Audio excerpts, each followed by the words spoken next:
good, y'all, and welcome to my review of the latest episode of Attack on Titan, I guess, movie, whatever the fuck you want to call this. Episode 1 of Attack on Titan, the final season, Part 3, Part 1, or as Crunchyroll now calls it, Attack on Titan, the final season, the final chapters. I swear to God, man, the titles are good. Like, I was shocked when I actually saw the video pop up my recommended from Crunchyroll's YouTube channel, and it straight up said, "Well, I guess this is how they like announced that the episodes are up because they dropped like earlier today. That's when that trailer dropped, which is just like one of their PVs, just with like their subtitles added to them. I was like, damn, they're really taking a piss at this point, calling it Attack on Titan, the final season, the final chapters." I swear to God, man. But yeah, man, the madness with the title aside, man, this episode was incredible. Amazing, legendary, masterful, even, I would dare say. And I know I've probably mentioned this countless times in previous Attack on Titan reviews, throughout when I was reviewing season 4, probably even season 3 when we were getting to like those last couple episodes and we figured out what was going on with Grisha and everything. Ishiyama built different, man. He is built different, man. Like, what a manga. Yeah, I know the ending is controversial and everything. Like, I remember when when he announced that he was gonna make an appearance at New York Comic Con, everyone was actually like scared and like fearing for his actual well-built thing. It's like, one of the fans, if any of the fans were gonna do anything crazy, what was gonna happen to the poor guy? What was gonna happen to the poor guy when he got there? Thankfully, nothing happened. It seemed like all was good. But anyway, man, yeah. So we'll cross that bridge when we get there. When we get to the final episode, which is already confirmed. We know the second half of the part 3 of this third core of Attack on Titan is going to be airing in the fall season. Don't know if that means we're once again going to get another movie like they did this time, or that's when they're going to go back to a normal like TV schedule. 20-minute episodes. 5 episodes, 3 episodes. I don't know how long they're going to. I don't know how much content the manga is left and how much Mappa can adapt that into episodes. But whatever the case may be, man. So yeah, we got that. And one other thing I got to talk about real quick before we fully jump right into this episode is, good God, the animation, bro. Like, we'll obviously go more in detail in this during the parts of the episode where it needs to be highlighted, but my God, man, the art and animation in this episode was amazing. Like, I'm pretty sure, and I don't know if this is because I watched the episode on Hulu rather than, I usually pirate the episodes and everything, because, Crunchyroll took so damn long, and then I found out Hulu had the episodes. They, also released Attack on Titan weekly and everything. I don't know if it was that. I don't know, man, if this misremembered, but I swear to God, man, I think we can see why after we watch this episode why, number one, this had to get split up into a split core of a split core, given how it did. Because I swear to God, the animation in general, and the key animation, just the animation in general, was I swear to God, it was more detailed than we last saw it in the second core of the final season. I could be wrong though, but I'm pretty sure they really amped up the budget for these episodes for this movie, man. The animation looked a lot more detailed than it was previously. Like I said, I could be wrong on that, but it looked a lot detailed. We definitely know they definitely added a lot more Sakuga to this one, as we saw later on in the episode. But I'm pretty sure the animation in general, they really added a lot more detail to it, which was probably the reason why they had to split this anyway, with all the production issues on the side. But that was probably the main reason as well, just because how detailed the animation was. Anyway, guys, I've rambled on long enough. I'll be surprised given how long this episode was if I can keep this review under 40 minutes. But without further ado, man, let's just jump right into the actual episode. So we start the episode off with Mikasa coming in and putting her having her with bringing her hands close to Eren's face, saying, "I'll see you later, Eren." This is when he wakes up. Eren thinks he feels like he had some sort of long dream, but he can't remember anything. And then Mikasa asks him why he's crying. This is when we get to chapter 1, the rumbling. I love how this episode was also divided into chapters. I think there was 2, maybe there was 3, I can't remember specifically, but I just love this episode was divided into chapters, reminding me of the Snyder Cut, which did a similar thing. So then we're back with Ramzi, if I remember correctly, and Halil, if I'm pronouncing, I'm probably mispronouncing both their names, but the foreign refugees we saw that were chilling in Marlia. We say they've conjured, they have this small little they've conjured up a small bit of money they have in this bag to try and give their family to buy on some new land or buy a better house than what they're currently, because they're living in shabby tents, and that makes it very hard to survive the winter, and people will always die. Now, I also see that Ramses has also lost his left hand, also lost one of his hands. I believe it was his right hand. He lost it, and like he says, if you keep trying to try and get this money, which I'm assuming he gets it from pickpocketing, because we know he's a serial pickpocket. When he like, if you guys remember, like after Levi and the crew saved this kid's ass, he prepares Levi by jacking his shit, man. If you remember that from I want to say that was the last episode when we got that last year, if I remember correctly. Anyway, so Halil tells him like, oh, you shouldn't make Grandpa any more sad. And then that's when we start to see people running away, fleeing the city, which obviously we know this is due to the rumbling. They start to hear the rumbling, and oh my god, bro, I love the song that plays here, man, with like the that plays right here as we see the Colossal Titans marching towards them before the title shows up, man. That looked fucking cool. And another thing I gotta praise is, oh my god, the backgrounds. Now, I know I'm not the first person to mention how gorgeous the backgrounds are in Attack on Titan, and also Vinland Saga as well. I'm not the first person to mention. I'm pretty sure I've mentioned this countless times in previous reviews, but it bears repeat, man. The backgrounds in this episode look absolutely immaculate, bro. I don't know who they had at Wit and Mappa. I don't know if it's the same guy that's been working on the series, even with the series switch or whatnot, man. But whoever the fuck they got work on the backgrounds, man. Shout outs to you, dog. Shout outs to you, man. The backgrounds looked absolutely incredible. I also, another thing I got praise is the lighting. The lighting in this episode was amazing. We'll talk more about that when we get to the actual rumbling section in a second, but oh my god, I absolutely love that scene. Another thing I got really praised is we get right next to that is with Eren. I love this downward angle they go with Eren as he's like walking around talking, as we get some narration about Eren talking about he's gonna kill all these people, the animals, their homes, their dreams, they're all going to die. Also, another thing I got praised is the voice and man. Eren's Japanese VA throughout this entire first 10 minutes of the episode, man, is amazing. I cannot wait till whenever the dub of this drops. If that drops, I'm assuming they'll probably end up dropping maybe first on Toonami, like it usually does, man. Whenever that is, that could be 2 weeks from now. I don't know where Funimation is at currently, or I guess I should say Crunchyroll now with the dubbing of this episode. Whatever the case may be, I can't wait to hear Bryce do this scene, man. It's gonna be amazing. But anyway, as Eren is walking down, he sees the wife and the husband walking past him, and she is pregnant. We get a quick flash to a shot of Eren's mom holding Eren, kissing him. From the little bits of it you get to look at it, I haven't gotten a clear look. I haven't really gotten to look at the shot because it's like a blink and you miss it type. I'll know for sure once I get a thumbnail and I get to really look at it, man. But that shot looked amazing as well. As Eren's walking past, he finds Ramzil's getting beat up by a bunch of the civilians,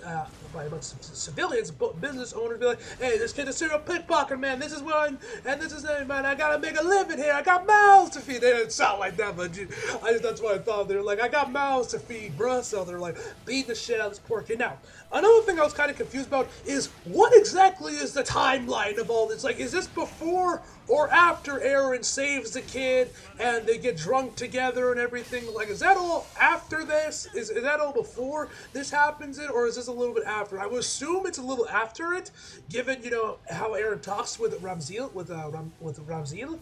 But I could be wrong on that one. But whatever the case may be, they're beating the shit out of him because he's a pickpocket, and this is just pest control. Eren walks away, saying, as a narration from continues on that, said, I'll eventually kill this kid too. I've committed horrible acts of violence. I have no right to act like a righteous person. And then it looks like Eren did save the kid. It looks like he beat them up. All we get is a shot of it's also mostly in the shadows as well. But it looks like the 3 guys that were beating the kills all were down the ground. I don't know if Eren actually beat the shit out of them. He killed all 3 of them. Either way, he does indeed save the kid. He puts him down. He puts his hands on his arms, and then Eren starts crying, telling Ramzil, I'm sorry. We cut back to modern day when the rumbling is happening, and they're trying to run away from the Titans, and they say yo, we gotta reach a higher ground, and that's when they see that the Colossal Titans are the mountains, and they're just walking right past the mountains, and they feel like they have nowhere to go. You have the other kid to ask Ramzil if this is where they're going to die. Are they going to die today? And he asks him are we going to get stepped on and crushed? Which yeah. You guys know what happened there, but either way, we get back to Eren once again. And we get like this amazing shot of Eren in front of the moon when he's like holding on to Ramzil, man. And he's crying, man. Once again, looks amazing. I know I mentioned this earlier, but my God, man, the directing in this episode, man, was so good, man. I don't know if the series director, you know, the guys that has like the horrible eye bags, was directing this episode, or maybe they had someone else in Mappa direct this episode. Whoever directed the episode, man, my God, shout out to you, man. You did a phenomenal job, man. So then we cut once again to Ramzil and the others running away from the Colossal Titans. He ends up bumping into somebody, and he ends up like losing all his money, and then the other kid rushes in there to try and collect it while Ramzil's actually the one that's trying to like pull it back. And I'm like, bro, that money's gonna be useless regardless, bro. I don't know why you're trying to grab it, my dude. I know you want to like help your family, but like, bro, dude, that money's gonna be useless when these Titans are done, my dude. I'm just telling you right now. Anyway, Eren continues on as he's telling Ramzil the reality outside the walls was different from the world I saw in Armin's book. When I learned humanity was alive outside of the walls, I was disappointed. And then, as Eren says, we actually see Ramzil and the other kid get trapped by some rubble from the Colossal Titans because of them kicking up some buildings, and they get caught in there. We get this really nice sideways shot of Ramzil as his leg is caught by the rubbles. He can't get out of there, man. And oh my God, the music here, once again, the key animation as well, man. My God. And Eren continues on. I wanted to wipe everything away. I'm sorry. He keeps telling Ramzil, I'm sorry, repeatedly. And oh my God, I know I mentioned this earlier, but I gotta say again, Eren's voice acting here, man. His Japanese VA, my God, man. Oh my God, his voice, and there is so, that might have been his best performance as Eren in this one episode, man. Like, you can really hear just the pain in his voice, man, when he's saying that, man. And like, oh my God, he sounded incredible. Like, I'm very curious to know how Bryce is gonna handle this thing. If he's gonna be able to top this, or I should really say match this. We'll have to wait and see how this episode does drop.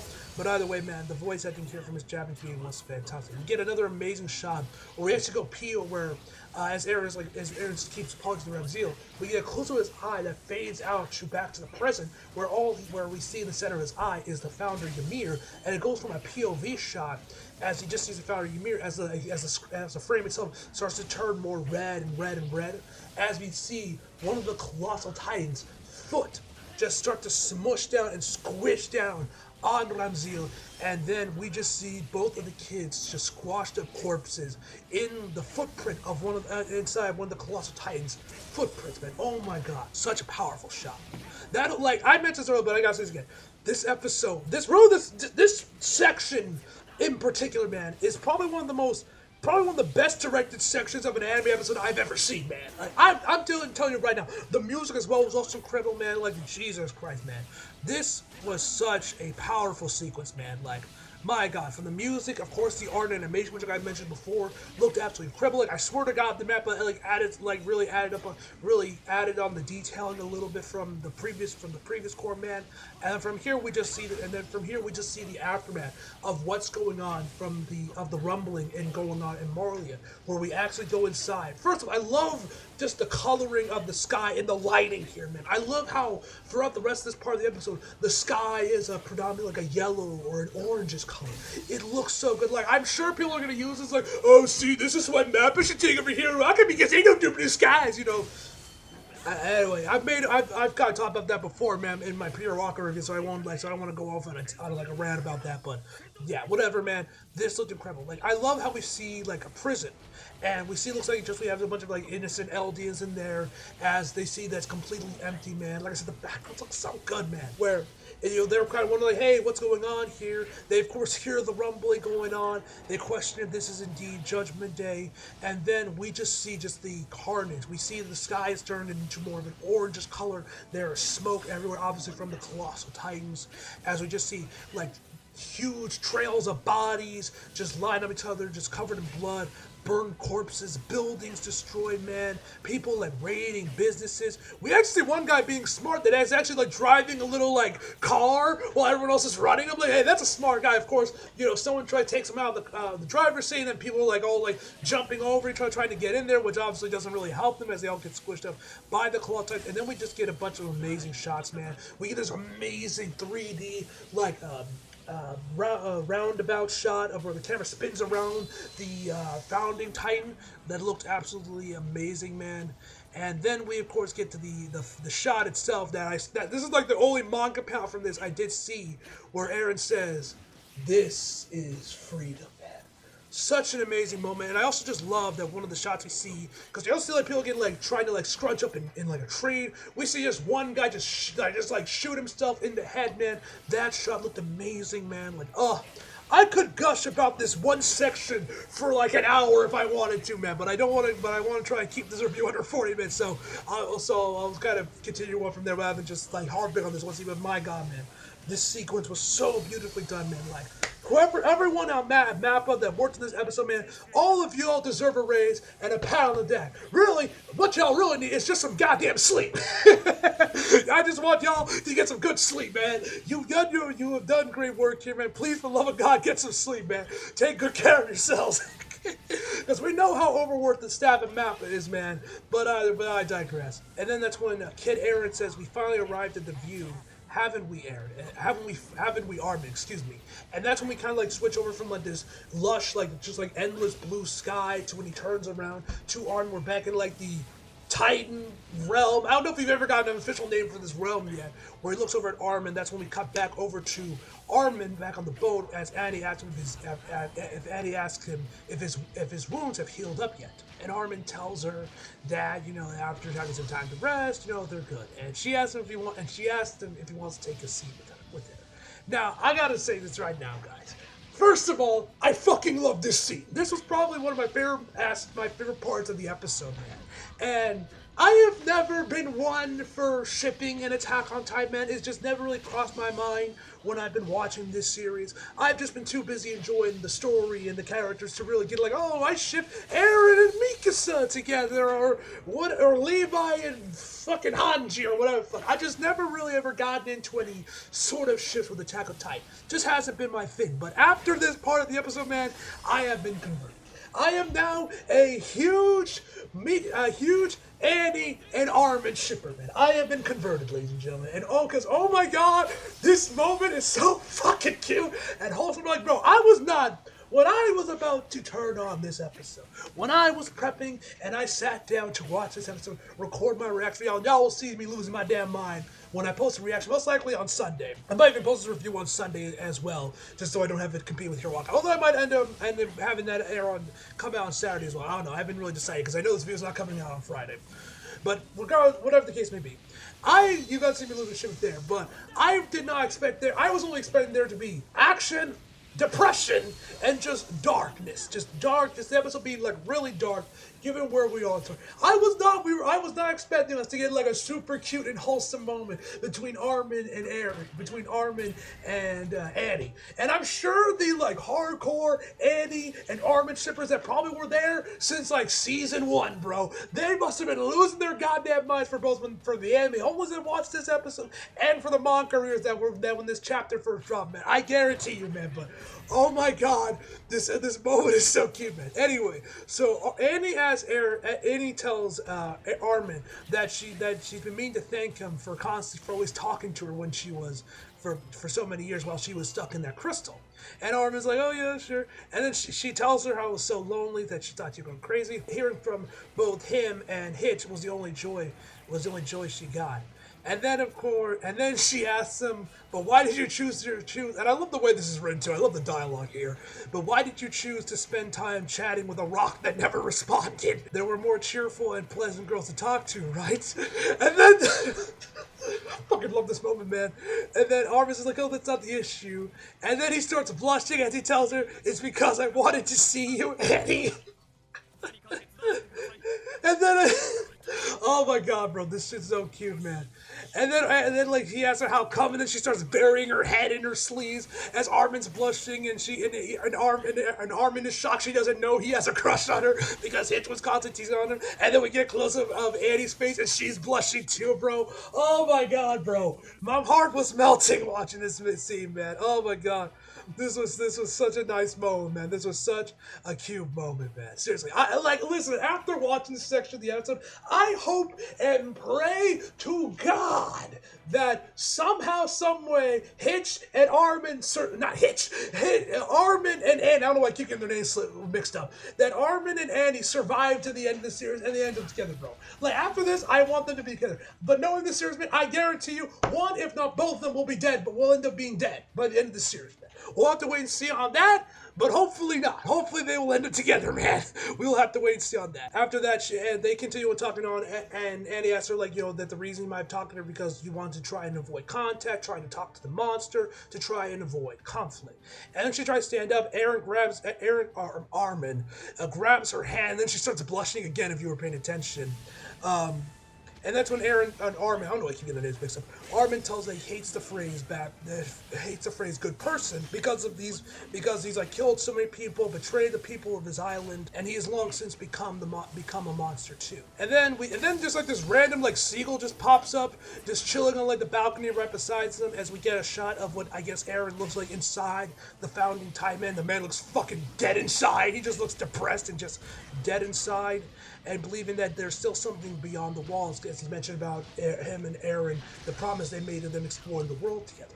Then we get like another really cool like shot of where we see like the one of the streets of like the like pier they're at. They're all abandoned. There's like newspapers flying through the wind, and we see like this dog rummaging through the stuff to grab some sausages, man. Really done that atmospheric shot. That looked really nice, man. Before then, we're back with Hanji, and Hanji says, "It's quiet." Too quiet. sorry, man. I had to do the thing. I had to do the thing at least once. But anyway, her and Miss Azuma Bito are there. They're kind of watching, and she mentions how everyone there is most likely already fled to, I think she said, like the southern part of the island, considering all the boats are gone. And so we then cut over to Armin and the other guys just trying to get the flying boat or whatever back to its operations. Of course, them trying to get the cover on with the bombs around it. But Armin, they originally just wanted, I think it was actually Reiner actually, suggested they just cut them off, but Armin has the idea that maybe we should keep them and just load them inside the actual flying boat itself and maybe use them for later, which I'm sure will probably come in handy, or maybe not, I don't know, judging how this episode ends, we'll have to wait and see on that. Regardless of such, man, as they get started on the work in that, we find out how Cole is taking the news, and it's about as well as you expected. Bawling his eyes out while screaming bloody murder. No lie though, the voice acting from Falco's Japanese VA was fantastic here, man. And obviously he is like just shocked and just distraught at finding out that the Captain Magat, who, my god, bro. Him and I'm slipping on the other dude's name, the commander, which of course started from the Scouts, that had his whole episode in season 3, had his whole thing with Eren's mom, bit of a Snape sort of situation with him, and for all my Harry Potter fans out there, man. But regardless of such, man, that episode was so good, man. Like, you guys know me, if you guys remember, I was tweeting about on this episode Eren's on Tsunami about like, let's all raise a glass to these legends. Seriously, man, that was fantastic. But anyway, so yeah, he's distraught. He's wondering what the hell is even the point now. What do we do? There's nobody else. And obviously, Pieck doesn't really have much of an answer for him. So then we actually cut back to Mikasa and Ani. And first thing first, I have to say is right now, man. The closer we are reaching to the end of the series, the more annoyed I am.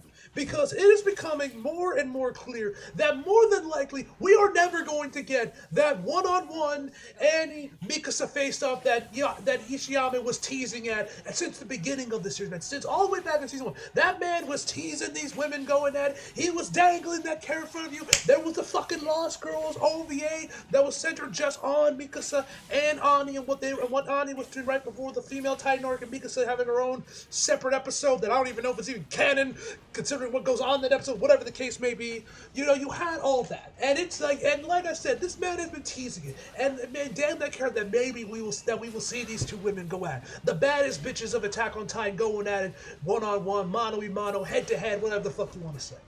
And the closer we get in the end, it is becoming clear that we probably will never get that fight. But like, at the very least, Isham, for the love of God, please give us a team up. Like, I hope something happens by the end of this season, like the series, I should say. Maybe she finds out her dad is still alive, although at this point he might actually be dead this time. Considering how this episode ends, but who knows? Something that will give her back her will to fight, and then finally we will see Mikasa and Ani teaming up. If we don't see them actually don't see them facing off, bro. Like, it's really annoying, man. Like, Isham, you can't just tease this shit in front for us for so long, man, and then just not give a shit. You know what I mean? So, hopefully we will see something with these two, whether it is them facing off finally, or we see them teaming up, man. Either way, I just hope we get something with these two women, because I love Annie, I love Mikasa, especially now, after this episode, man. I've really grown to love Ani a lot more, considering with all the Armin sections, with all the bits of Armin, man, but regardless, that's what I wanted to talk. I just wanted to go off on a quick tangent real quick, because like when I was watching the episode and like we're getting close to the end series, I'm like, we're not gonna get that fight, are we? But who knows? Maybe Ishiyama will give us a team up at the very least. Man, we'll have to wait and see on that. Either way, man, she obviously tells Ani to like go with Ryan or to get herself accustomed to the new ODM gear, and Ani reminds her that she already told that she doesn't have the will to fight anymore, and that she doesn't even really get why she wants them to even save humanity, considering, you know, that humanity is the one that have been oppressing the Eldians, of course, doing this whole thing with sending them off to paradise and all that shit, man, that she doesn't really get. And that she wants to spend the time she has left living peacefully. And mind you, the entire time she's saying this, she is looking right at Armin, man. And then I've been literally, bro, I have been converted, and I have become a massive fan of this shit, man. I am now a part of this little mini fandom within the AOT fam. You have another shipper, fellow Armin, Annie shippers, whatever your ship name is. You have gained a new follower in me. But regardless of such, she's looking at Armin, and this is when Mikasa like kind of puts two and two together. She notices it. She's like, oh, when did this happen? And she's like, when did what happen? She's like, ah. I see, I get it now. She's like, get what? And Annie's, of course, blushing through the entire thing that, I love all these Armins. I hope this isn't the last time we see Annie and Armin together, bro. Like, please, Ishiyama, I beg of you, don't give me all this and then just kill off Armin, bro. Or kill off Annie, bro. Please, let them be together in happiness, bro. Please, that's all I ask. Kill everybody else. You want to kill Levi? Fine. You want to kill Mikasa? Fine. I'll take that as long as Armin and Annie are happily married and they are together, bro. Just give me that. That's all I want. I don't give a damn if Mikasa and Armin and Eren get together, man. I don't really care either way for that kind of shit. But, like, bro, just give me Annie and Armin. That's all I ask. Anyway, Annie asks her what Mikasa plans to do. She plans on killing Eren. And Mikasa just tells that all she plans to do is to just bring her back. And then she actually asks her if she lost her scarf, which we haven't actually... I don't think do we actually see her wear the scarf at all this episode? I don't think so. Maybe she does and I just didn't notice it. But she asks her if she lost scarf, and Mikasa says that now she still has it. Then we see that Levi, man's not done, bro. He is not going to lay in the bed while that motherfucker Zeke and Yelena are still breathing, bro. He ain't going out like no bitch. As he says right here, if I lie down any longer, you shits are gonna forget me. And that bearded bitch who passed out after her arm was broken is awake. Love Levi, man. Love it. And actually, also another thing I really liked is that we get this quick shot before we head over to a flashback of like what looked to be like a centipede crawling on top of something. And I'm pretty sure the centipede itself was like CGI, but it looked really good, man. I really did that shot. So then we then get a flashback to Yelena telling Armin about the plans with the Marlians and basically giving him prime locations of where to hit to really hit and damage the Marlians and stuff like she mentioned, the airship research facility and a few other places as well as possible targets. And that's when we cut. And I also love the transition here, where the camera like moves to like the right and transitions from the past over to the present. Thought that transition was clean as hell, man. And basically, that's what she tells that most like that's Eren's next target. And then you of course got Levi like saying like you answer mighty obediently. This is why Levi's probably like if Levi is my favorite character of AOT, it is Eren, but I love Levi, man. He's probably, I would probably say he's my favorite character of AOT, and if it's not him, it's definitely Eren and then Mikasa at number 3. That would be my top 3. Anyway, so that's when Yelena asked him to please acknowledge him that even though Zeke is defeated, that the euthanasia plan was the right option to go with, which, I mean, compared to global genocide, yes. But that's not really saying so. Literally anything would have been better than global genocide. You know what I mean? So it's not really saying all that much. But yeah, Zeke was right. The euthanasia plan was better than global genocide. Rejoice, I guess. Anyway, we're then back with Jan Capone and the others as they're fixing up the boat itself, and that's when Pete tells Azumai Bito to take Falco and Gabi with them on the boat, and that she's going to do her duties as a warrior, fight alongside Armin and the others. So then we time skip to like basically the next morning. That's when Jan Capone tells them in about an hour they can begin preparation sleep. So everyone gets their gear up there, and then we see Levi as he's trying to use the ODM gear now that he only has 2 fingers. One thing I thought was kind of weird is that he doesn't just like flip it over, because like how Ahsoka and Starkiller care of the lightsabers. He doesn't just like flip it upside down so he can just still do like or maybe he's gonna do it when he actually fights. I don't know. So he can like use like his last remaining fingers to actually use it. Now, which is kind of weird because we've seen Levi actually hold the ODM gear like sword thing like that as well in previous series. So I'm kind of wondering why he doesn't just flip it upside down. But either way, man, he can kind of reach it with like his ring finger, and he's good. But yeah. We then get this scene where Reiner like tries to like apologize to Annie and Bertolt, and then we see Annie saying that, yeah, I don't know how many times I decided to kill you only to stop myself. And he's like, thank you, thank you for not doing it. But yeah, he asks her to take care of Falco and Gabby, and then they actually have a nice hug, man. And she says yes, sir, which that was nice. And then right before she goes on the boat, everyone's waiting for her, and then she like kind of looks over to Armin, and then Armin kind of waves at her, bro, like, ugh. And then Mikasa asks him if she's cool with it, if he's cool with this, and he tells her that he just wants Annie to stay Annie.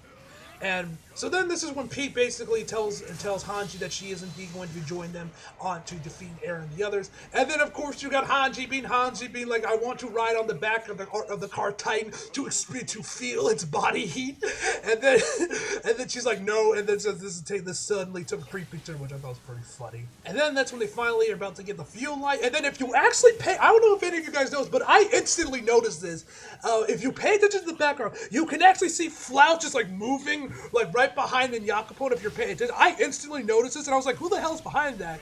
And that's when it's revealed that it's fucking Flout. It's like, first of all, how the fuck is this man still alive? First of all, not only did he have that whole battle with, Hanji and Peak and everybody, he got sniped by Gabi, then fell into the water, and then we don't know if he was in the water for a whole day. We know it's been like at least like a day since that happened. So either he's been chilling by the docks, hiding from everybody, or he's been chilling in the water for that long. How the fuck is this man still alive? Regardless of such, he is somehow still breathing, fires off a couple of shots that manage to hit the fuel lines, but Mikasa finally takes him out. And yes, finally, Flout is finally dead.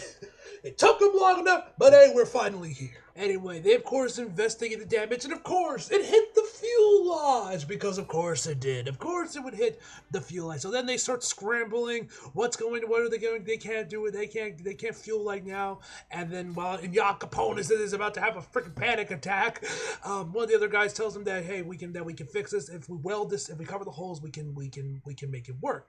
And one of the engineers mentions that with these tin plates, they can do it in barely an hour and welding it together and stopping covering the holes. And that's just when we hear Flouch's final words: "Everyone on the island will be killed. Our devils are our only hope." So this is when the Titans fight. That's of course when the rumbling starts to begin, and the Titans start to coming down there. And bro, for the music here, man. Oh my god, the music. So good. Like, I don't know if it's just me, but the music whenever the rumbling starts sounds like something out of Cyberpunk low-key.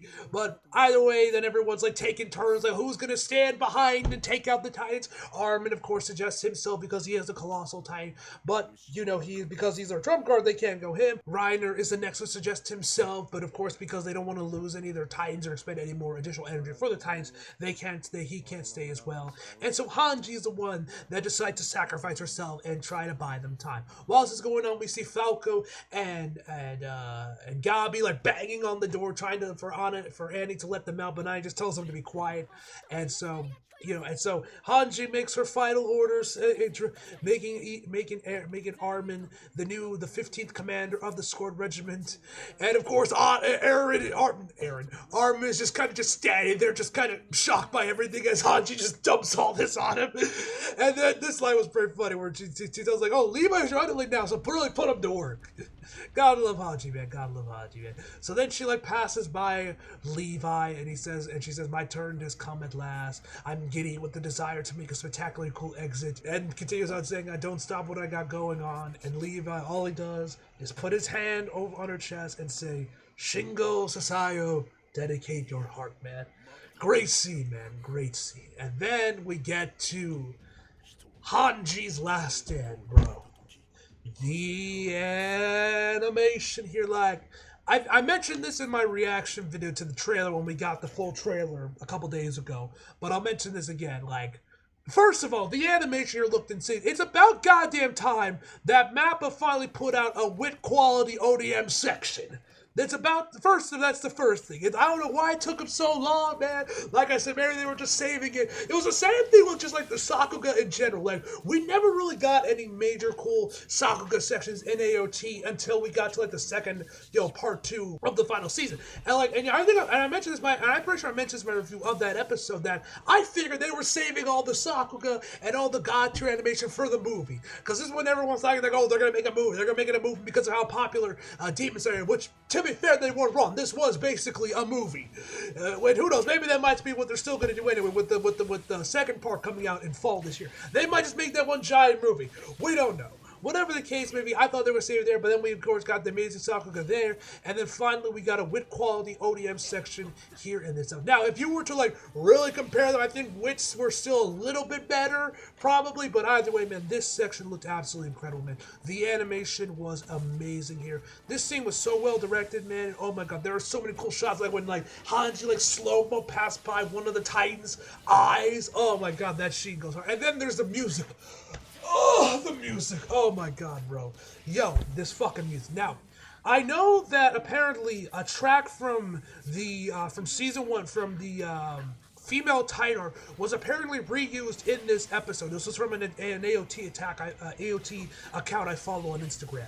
Some of you guys might know me, but like reviews the episodes after they come out, man. He's like, in his profile pictures on. If you guys are in the AOT, you guys might know who I'm talking about. But regardless of such, man, he mentioned that there in like one of his Instagram stories that one of the songs were reused. And I think this is the section, and I think this is the song he's referring to, and this was the section he's referring to. I could be wrong, it might have been later on in the episode somewhere else. Correct if I'm wrong, but I'm pretty sure it was here, man. Either way, man, the animation was here. I already mentioned that amazing section with Hanji that passes by one of the Titans' eyes, man. That looked pretty cool. She's just like taking out as many Titans as she can. One thing I noticed here that I think was actually very smart by Hanji is the Titan she first off decides to take out, because if you pay attention, you know she always ends up going with the Titans that are like in front of the herd, and I thought the way that she did was clever by either killing them or making them trip, go down the ground, because all the colossal Titans of the rumbling are just like mindless zombies just marching, aimlessly, basically. They don't really stop where they're going, so they'll run into the Titan, trip over them, and then the colossal Titans behind them will then trample on them, killing them. So she's really doing 2 birds with 1 stone with the way she's taking care of the Titan, which is something I kind of noticed, and I was like, oh, that's pretty clever by Hanji, actually. And then there's another thing we gotta talk about, is just how long Hanji was in there, dealing with the extreme heat of the colossal Titans, because remember, the dude said that he could like get the welding done in like a little under an hour. So Hanji's out there in the middle of jumping from colossal Titan to colossal Titan, being around that mist, that steam of the colossal Titans that's extremely hot for at least 30 minutes. She was out there doing before she finally caught on fire and went out in a blaze of glory, literally. So yeah, man. So shout out to Hanji, man. I didn't notice that until Chibi brought it up in his review, and I'm like, oh shit, yeah, he's right. And so, she died. And I love how we get, like, one last POV shot of her right before she's about to try to take her one more time before she, like, just, like, kind of explodes into flames, man. Oh, my God. Looked amazing. I love that POV shot. So, of course, everyone gets into the air. We see Hanji fall to the ground. And at first, we see her kind of waking up in one of the footprints of the rumbling. And at first, I'm like, did she somehow survive that? What the fuck? But then, of course, once we see Erwin, we know where she really is. And actually, if you were paying attention to the background, you can actually see that both the drill sergeant in there, and I'm like 90% certain that in the wide shot right before the camera pans back to Arm in the game, you can see Sasha. I'm pretty sure that's Sasha. I could be wrong on that, but I'm pretty sure that is Sasha. Another thing I also got to mention real quick is that after everyone's in the plane and they see what happened to Hanji, of course everyone's like crying their eyes out, but the only character we get a close-up of that's sobbing is Armin. And I think that was done purposely because Armin knows what it's like to be burned to death like that. Remember, the man was burnt to a crisp by Bertolt back in season 3. He knows what it feels like to be in there with the colossal Titan. So he knows exactly what Hanji was feeling while she was burning up, man. Yeah. So we find out that they only were able to get about half of the fuel tank filled up, but Al Capone swears that that's going to be enough, and they'll get them there no matter what. So that's when. So then we have. So that's when Armin like draws on like the floor with like chalk on the floor of the plane about like a basic drawing of what the founding Titan looks like. And they kind of question where it could be, where Armin could be. They're thinking that, because of the Titan, he might be around the neck area, but given, he has the Warhammer Titan, he might be somewhere else. Which I'm like, watch, he's gonna be like inside the bone marrow of like the spine, around like the middle of it or something, watch. If he isn't by like, where the Titans usually are, by the head. Which we'll have to wait and see on that. Anyway, of course, Levi declares that he will be the one to take out Zeke, man. I cannot wait till we get round 3 or maybe round 4. I forget how many times Zeke and Levi have fought. Whatever the case may be, whether it's round 3 or round 4, I am looking forward to their rematch, man. Because Levi is out for blood now. First up, he killed off, Armin, Erwin and his fellow comrades. Now he's taking 2 of his fingers, man. Levi is pissed, man, and he ain't going out like no bitch. Either way, man, they continue on. Reiner actually wonders, kind of understands they might have an understanding of what's going on in Aaron's head, and he thinks that he might want Aaron to stop them. And that's when Armin mentions that even though that Aaron can control Eldians and Titans, he hasn't really messed with their Titan abilities. They can still use their Titans no matter what.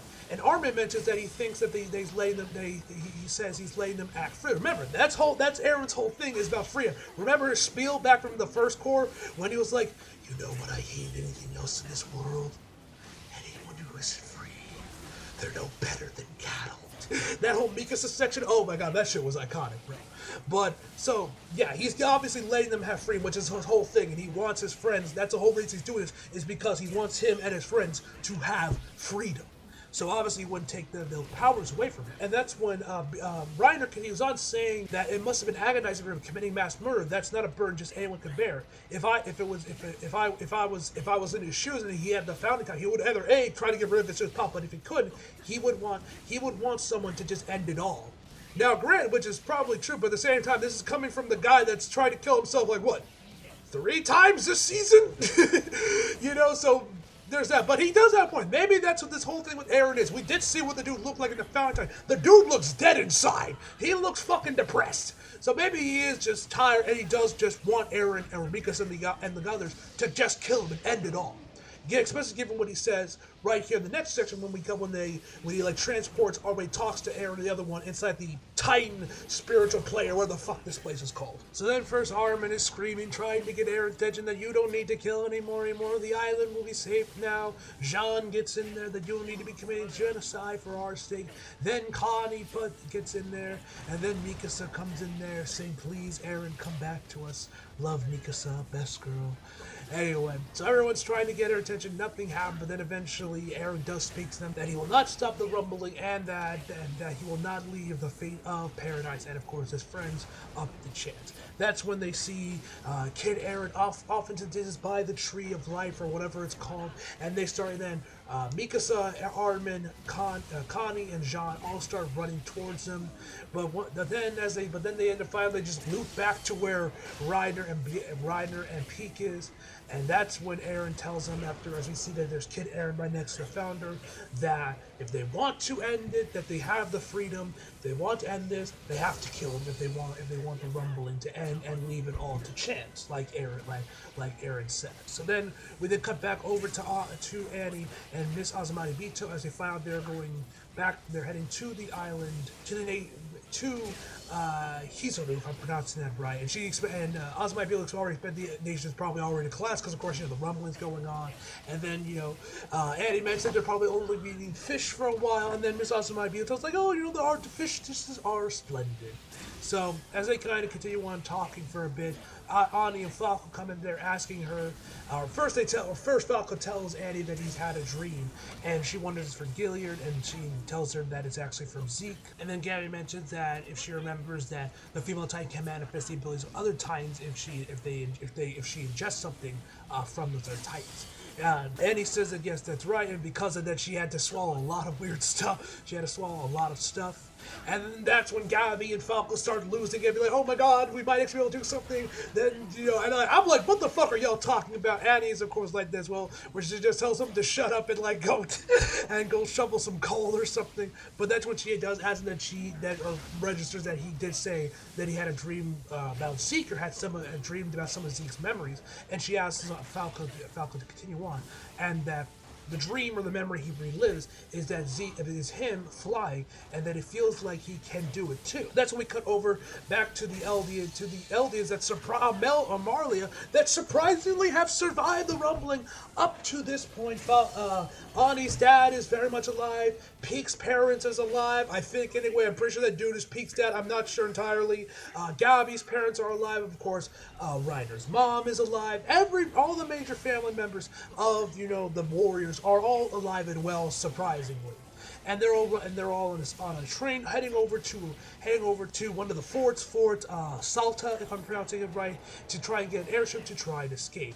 And so that's when we kind of get introduced to some of the family members of Gavin, because I'm pretty sure of the other Warriors, I'm pretty sure this is like the first time we've seen some of them. I think a couple of them might have got introduced like at the start of season 4, but I don't know for sure. That was a few years ago, so I'm not entirely sure if this is the first time we got introduced to these characters, or if this is like a reintroduction. Whatever the case may be, we see them again. Falco's, Gabby's parents they're crying, be like, oh my god, she's on Paradise Island with those devils. How is she gonna survive? And then we see who I'm assuming is Peek's dad, refusing to throw out his armband, saying that his daughter they sacrificed her life so she could have to make life easier for him. And that's when they start to notice some airships leaving the fort, and that's when Gabby or Addie's dad tells them to pick up the speed, and that's when we notice that they're actually heading towards the Titans, because they find out that once they get there, they find out there's no airships left, but all the airships are heading over toward the Titans to make a final bombing run to try and hopefully stop the rumbling. Of course, it doesn't work. They drop their bombs, which are actually just like barrels. I was just kind of surprised, like, they're just barrels. Y'all don't got like actual bombs. I know this is meant to be like World War I type-ish era weaponry and stuff, but like, didn't they have like actual bombs there, not just barrels? Whatever the case may be, they're dropping barrels. Aaron activates the beast. Aaron either activates Zeke, or Zeke just like activates. I don't know. Either way, the Beast Titan then shows up, starts throwing out his rocks out there that shred through the airships, taking them out. This whole section of the episode looked amazing. By the way, I love the colors of the lighting and everything, the shades of red and orange, everything. It looked amazing. The fog, it all looked real good, and also the CGI on. And just the overall camera work for where Zeke is like throwing his arm back to throw in his rocks and everything, man. It looks amazing. I know y'all know that Annie Twitter, I should say more specifically, has always been giving Mappa shit for using CGI for the Titans rather than hand drawing them like what Wit Studio did, which you guys know, if you guys are long-time viewers of the channel that have been watching my reviews for season 4. You guys know I always thought that was kind of an unfair critique of them. I mean, I always thought the CGI always looked pretty good, but here, man, my god, the CGI here looked amazing on Zeke, man, when he was throwing everything, and especially when we get later on the episode, man, the CGI on the Titans looked amazing, man. Another thing I gotta say, I love this shot of the binoculars we get, where we see the reflection of the fog of the rumbling and everything with the bombs going off in the reflection of the binoculars, man. That shot looks really fucking cool, man. And I'm also pretty sure Kayla has a cameo here. I think, because there's a little girl in there that looks kind of like Kayla. I don't know if it is Kayla. I'm pretty sure it's not, because her hair color is different. But yeah, I think Kayla might have a cameo in this episode. I'm not entirely sure if she did or not. Whatever the case may be, we see Reiner's mom. She actually sitting right next to a mom that is holding on to her baby, and that's when we kind of get a flashback of Reiner back when he was a kid, when she was pregnant, to when he was growing up, man. And then we see when Reiner finally tells her that he indeed became a warrior, and we just see this creepy smile on her face when she's just crying, man. And this scene I thought was really cool, where she falls down to the ground and says that I have never done anything motherly for him. Another thing I almost forgot to mention, another scene that I really like, and this kind of ties back to the themes of AOT about, you know, hate breeding more hate, violence bringing more violence, and just the cycle of it, and just the endless cycle it creates, where the commander of this bombing regiment, of this bombing, says that we created this monster by just throwing everything we did, by just using hatred, thinking that we were to bring us salvation, and throwing them on Paradise Island. And this monster is bringing back our hatred back to us. If somehow we live to see another day, I vow never to repeat that mistake. And I thought that was a great scene, man. It obviously ties back to the themes of AOT, man. And I just thought it was a great scene as well. Love that scene. So then, of course, after the bombing run has failed and everyone looks to it, they've lost hope, the music kicks in, bro. Oh my god, the music here was great. And that's when Armin and the boys make their grand entrance, man. Which also, this makes no damn sense. You can clearly see, clear as day, that it is clear skies, sunny out there, the weather looks nice. But then when we see in Jan Capone piloting the plane, they're like in the middle of a storm. I mean, I'm no weather expert. I don't know how this shit works, man, but I just thought that was a little odd. Either way, man, they make their entrance, man. It's absolutely incredible. The music is amazing, man, and the animation here looked absolutely incredible as Reiner activates the armor titan and tackles Zeke from like this little connection he has to the founding Titan, man, and looked amazing, man. And that is where the episode ends. Because of course it ends right when shit gets good. We then get to the ED, man. Amazing track, banger song. I am still hoping that maybe for like the final chapter of AOT, man, when that comes out in October, that's when Link Horizon will make their return, man. Because I'm like, Link Horizon is such a connection with AOT, man. It feels weird that we've gone this entire season without a single Link Horizon song. I don't know. Hopefully that's when they're going to bring him back, man. Hopefully. I would love to hear Link Horizon one last time, man.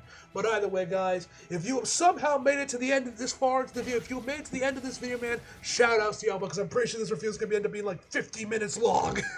I'll find out obviously when I start editing and everything, guys, but yeah. This episode was a masterpiece in every sense of the word. So my final verdict for this episode is a 10 out of fucking 10, ladies and gentlemen. And that's where this video off. It is currently 1:17 in the morning as I'm recording this, man. So yeah. Hope you guys enjoyed the video. Like if you did, subscribe if you're new. Follow me on my social if you feel like it. Links down in the description box below. And as always, come back for more. See you guys next time.